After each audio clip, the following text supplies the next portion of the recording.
to share an experience that I had at Busch Gardens. This was yesterday. I'm not there right now. Right now I'm on a beach in Tampa, just kind of roaming around, looking at the wildlife, listening to the fish, just checking stuff out. But yesterday, we spent the day at Busch Gardens, and we were getting ready to get on one of the coasters, the roller coasters, one of our favorite things to do. We're not working with dogs, of course. And we go to get in the line. Sorry, there's the planes passing above. So we'll let that pass.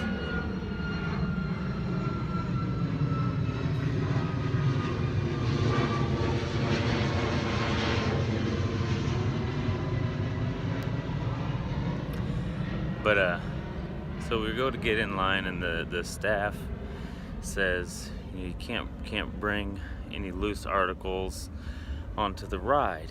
You gotta go get a locker and put your purse and Crystal's purse and your hats and everything in the locker before you get in line. And we were kind of like, really? I mean, we do roller coasters all the time. They usually don't make us get a locker. That's optional. So they weren't letting us even get in line. So we decided to go get a locker. We put all our big stuff in there, and then we go get on the ride. And it was the Montu at Busch Gardens, fun ride. Does a couple of loops. It goes kind of fast. It's pretty cool. It's the first roller coaster we did. We'd only been there at the park for like 40 minutes. And we get off the ride, and I realized that some of the articles that I did not take out of my pocket were not there anymore. My wallet. So apparently on one of the loops, my wallet fell out of my pocket. Got another plane passing above. I go by.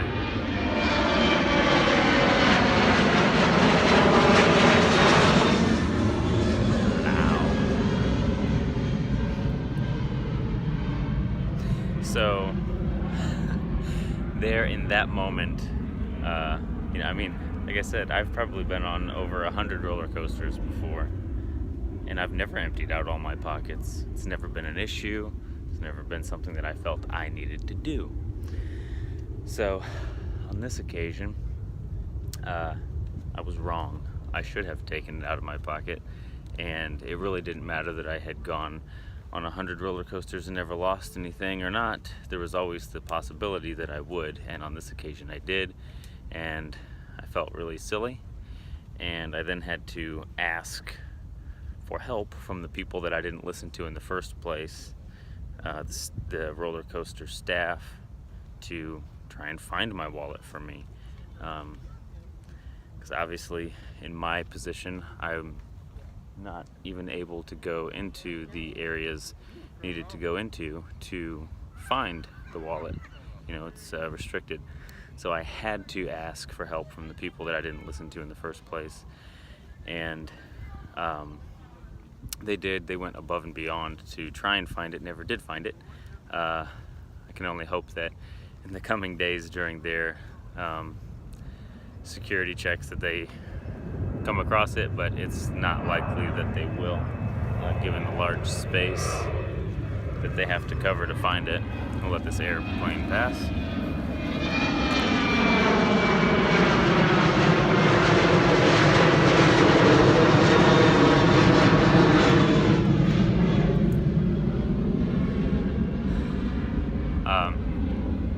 So they actually, like I said, they went above and beyond. They actually stopped the ride for about 8 minutes, and like 7 different people that were working on that particular coaster went out and tried to find it. They didn't find it. But it got me to thinking as I was standing there talking to the manager and just waiting for them to try and find it. there's a lot of similarities to scenarios that we run into with people who call us for advice with their dogs. Um, they have a particular, they have something that they want to achieve, and we give them clear advice, and they don't really heed our advice. They don't think it applies to them, or they have the attitude of, well, I've always done this, or I've never done this and it's never been a problem. And that could be, I've never crated my dog. My dog's 2 years old, I've never crated them, it's never been a problem, why should I crate them now? Or my dog always kind of barks and pulls on the leash, but it's never really been much more of an issue than that.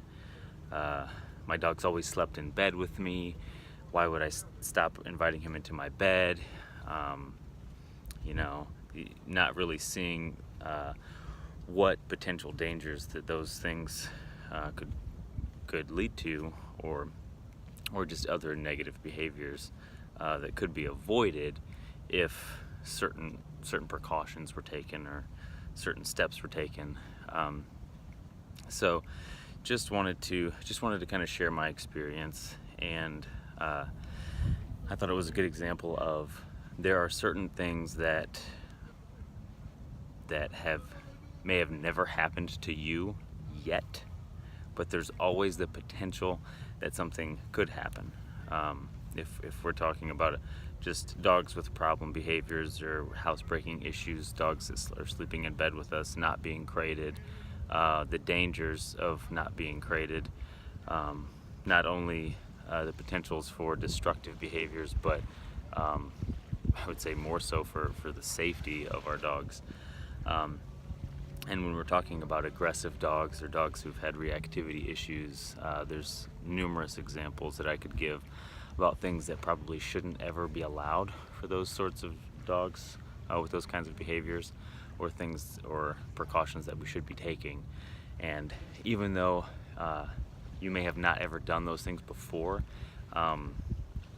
like when a dog trainer makes those recommendations, there's reasons. It's because they have learned from experience what's kind of good practice and bad practice.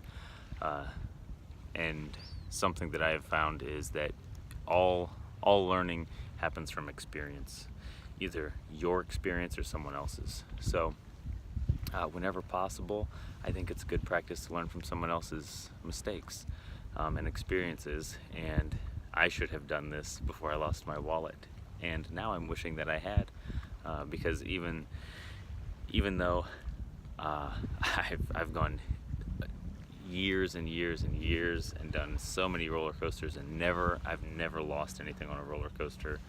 I've been to Cedar Point, Six Flags, SeaWorld, Busch Gardens, numerous different theme parks. Never lost anything, but the little bit of inconvenience that I could have gone through to prevent it from ever happening, I'm feeling would have been well worth not losing my wallet with my debit cards and my ID and cash and event tickets for this week and all kinds of things like that. So just wanted to share. I'll try not to be too long.